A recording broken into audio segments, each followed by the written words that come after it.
episode 19, Behind Open Windows. So, what is it that you wanted to show me? It's this. A subtraction problem. Yay.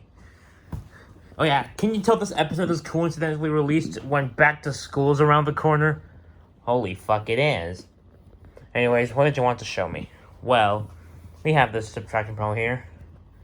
342 and minus 173. Now, if you were born in the 50s, you would do it something like this. Hold on. 3 from 2 is 9. Carry the 1. And if you're under 35 or went to a private school, you'd say 7 from 3 is 6. Or if you went to a public school, you're over 35, you'd say that 8 from 4 is 6. Why? 7 and 1 is 8. And you know, 4 minus 1 is 3. Okay, you got the point. Carry the 1. So we have 169. The last two numbers are nice. But in this new approach, as you can see, there's something a bit different. Hold on. Let me erase this real quick.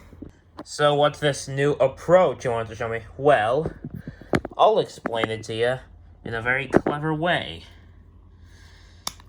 So, it can't take 3 from 2 to is less than 3, so you look at the 4 in the tens place. Now that's really 4 tens, so you make it 3 tens. Regroup and you change the 10 to 10 ones, you add to the 2 and get 12, and you take away 3, that's 9. Is that clear?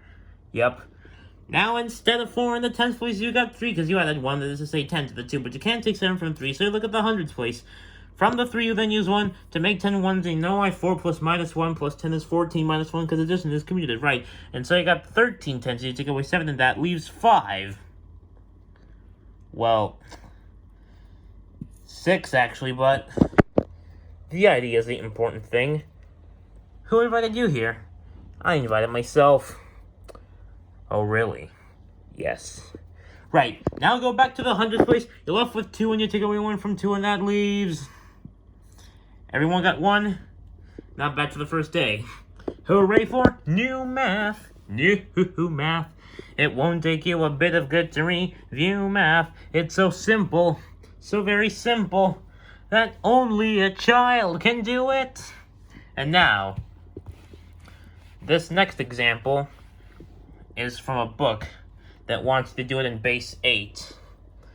But don't worry, don't be alarmed. Why should I be alarmed? I know that base 8 is just like base 10 if you're missing 2 fingers. Should I have a go at it? Sure! Let me write this on the board. Alright, you ready? Yeah, here we go. You can't take 3 from 2 to is less than 3, so you look at the 4 in the 8th place. Now that's really 4 right, so you make a 3 8 free group, and you change an 8 to 8 ones, and you add to the 2, and you get 1 2 base 8, which is 10 base 10, and you take away 3, that's 7. Hold on. That's to denote it's base 8. Now, instead of 4 in the 8th place, you got 3, because you added 1. That's to say 8 to the 2, but you can't take 7 from 3, so you look at the 64s. 64? How the fuck did that get into it? Well, 64 is 8 squared, you see? Ah! People ask stupid fucking questions, you get stupid fucking answers. Okay, anyways, from the 3, you then use 1 to make 8 ones, and you add those 1 to 3, and you get 1 3 base 8, or another one's in base 10, you get 11, and you take away 7, and 7 from 11 is 4. Now go back to the 64s, you're left with 2, and you take away 1 from 2, and that leaves... Let's not always see the same hands. 1, obviously. Come on. You knew it was better. You knew you were better than that. And I got an idea. What is it? What if we tried to do it in base 12? Oh, now you're tickling my ivories.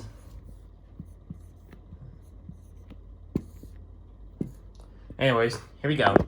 You can't take 3 from 2 to is less than 3. So look at the 4 in the 12th place. Now that's really 4 12s, so you make it 3 12s. Regroup and you change the 12 to 10 with 1, and you add to the 2 and you get 1 2 base 12, which is 14 base 10, and you take away 3, that's 11. But there is no symbol. But there is a symbol for 11. It's this. It's called L. Let me just write it here so you don't get confused. Now, instead of 4 in the 12th place, you got 3, because you added 1. This is a 12 to the 2, but you can't take 7 from 3, so look at the 144s. Let me guess, 144 is 12 squared. Right, first time. Anyways, From the 3, you then use 1 to make 12 to 1s, and you add those 1s to 3, and you get 1 3 base 8, or another one, right? You get 1 3 base 12, or another words, in base 10, you get, in base 12, you get 15, and you take away 7, and 7 from 15 is 8. That 8 is all butchered up. And 7 from 15 is 8. Now go back to the 144s. You're left with 2 and you take away 1 from 2 and that leaves. Do I even need to explain this? Anyways, hooray for new math. New math. It won't take you a bit of good to review math. It's so simple, so very simple, that only a child can do it. Come back next episode. We'll be doing fractions. I'm getting the fuck out of here. Me too. And that's all the time we have, so bye.